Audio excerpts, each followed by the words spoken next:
सुप्रभात. Good morning.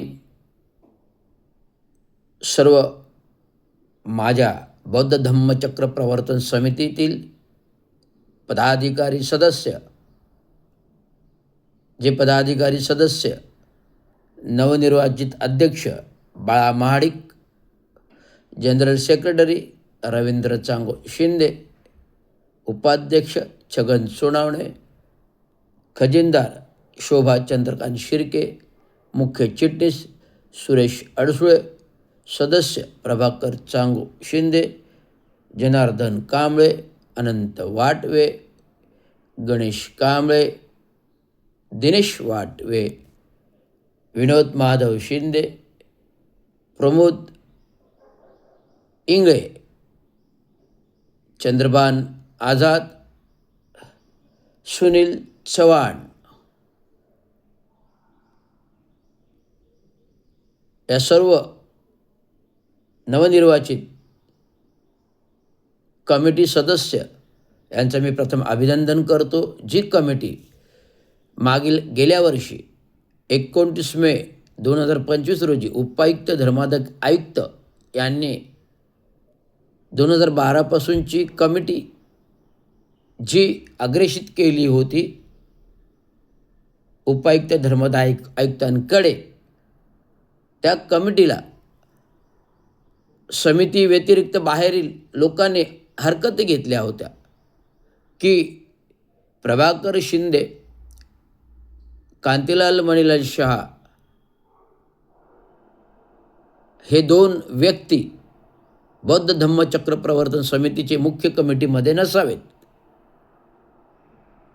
आणि काही सदस्य यांनी हरकती घेतल्या होत्या, कारण काही चुकीच्या पद्धतीने कामकाज संस्थेचं चालू होतं. ते असं ज्या तक्रारी एक खजिनदार 40 वर्षाचा ट्रस्टी म्हणून रवींद्र चांगो शिंदे गेल्या वर्षी माझ्याकडे तक्रारी प्राप्त झाल्या. या तक्रारी अनुषंगिक त्याच्या ठाणेनगर पोलीस स्टेशनला तक्रारी नोंद झाल्या की बौद्ध धम्मचक्र प्रवर्तनच्या संस्थेची घटना, जी संस्था स्थापणारे दिवंगत कामकर्ते चांगो शिंदे यांनी संस्था स्थापन केली, ही केवळ बौद्ध धम्मचक्र प्रवर्तन समिती बौद्ध समाजाच्या ट्रस्ट होती. या बौद्ध समाजाच्या ट्रस्टमध्ये असं आढळून आले की रजिस्टर नोंदणीनुसार धर्मादायक आयुक्त यांच्याकडे सादर केलेल्या चेंज रिपोर्ट, बदल रिपोर्टमध्ये 13 गुजराती सदस्यांच्या नोंदी आढळून आल्या. त्या नोंदीला रवींद्र शिंदे अधिकृत ट्रस्टी खजिनदार यांनी कुठलेही स्वाक्षरीने मान्यता दिलेली नव्हती. आणि ज्यावेळेस मला माहीत पडलं आणि ज्यावेळेस माझ्याकडे तक्रारी आल्या, त्या अनुषंगिक मी तात्काळ सदरबाबत धर्मादाय आयुक्त, उपायुक्त यांना भेटून पत्रव्यवहार करून संपूर्ण माहिती घेऊन या नोंदी बाहेर काढल्या.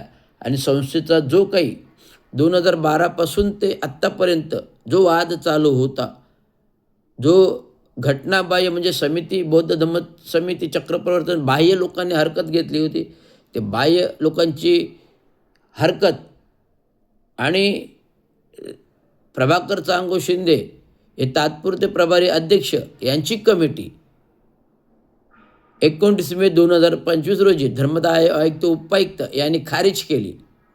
सर्व या 2012च्या कमिटीला कुठलेही अधिकार उपायुक्त धर्मादाय आयुक्त यांनी प्राप्त दिलेले नाहीत.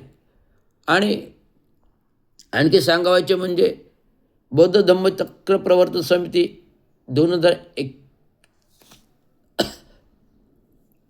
29 मे 2025 रोजी जो काही उपायुक्त धर्मादाय आयुक्तांचा निर्णय झाला, या निर्णयामध्ये 1985 पासूनची जी बौद्ध धम्मचक्र प्रवर्तनची अधिकृत कमिटी होती, या कमिटीलाच कायमस्वरूपी कामकाज करण्याचे अधिकार उपायुक्त धर्मादाय आयुक्त 29/5/2025च्या निर्णयाने दिली.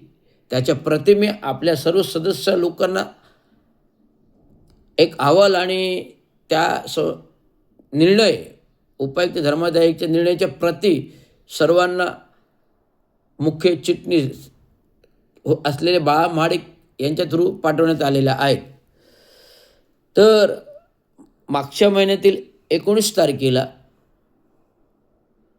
निवडणुकानंतर ठाणे महानगरपालिका निवडणुकानंतर मी एक निर्णय घेतला. या निर्णयामध्ये जे अधिकृत सदस्य होते, मुख्य कमिटी होते, यांची बैठक दादोजी कोंडदेव स्टेडियममध्ये घेतली. प्रभाकर शिंदेही आले होते, परंतु त्यांनी वेगळा गट करून बसले. त्या मुख्य कमिटी सदस्यांबरोबर बसले नाहीत, कारण दोन भावांचा अंतर्गत वाद. तर मी सांगू इच्छितो, बौद्ध धम्मचक्र प्रवर्तन समिती ही सामाजिक संस्था आहे, कुठली वैयक्तिक कौटुंबिक संस्था नाही, ज्याने वैयक्तिक वाद घेऊन वेगळा वर्ग करावा. आणि कुठलं राजकीय पक्ष नाही आहे की त्याच्या दोन वाद करून वेगळे बसण्याचे, दुसरा पक्ष स्थापनाचे. त्यामुळे बौद्ध धम्मचक्र प्रवर्तनाची अधिकृत कमिटीमधील ट्रस्टी खजिनदार रवींद्र चांगो शिंदे, उपाध्यक्ष छगन सोनावणे, चिटणीस बाळा महाडिक, सदस्य सुरेश अडसुळे, हे आम्ही असे 4 ते 5 जण मंडळी मुख्यतः होतो. आणि प्रभारी तात्पुरते अध्यक्ष प्रभाकर शिंदे हे सुद्धा उपस्थित होते, पण त्या कमिटीसोबत नव्हते, वेगळा गट होता. त्यावेळेस आम्ही जो निर्णय घेतला, हा निर्णय असा आहे की संस्थेच्या 2 भावांमधील कौटुंबिक वाद नसावा आणि संस्था ही समाजाची आहे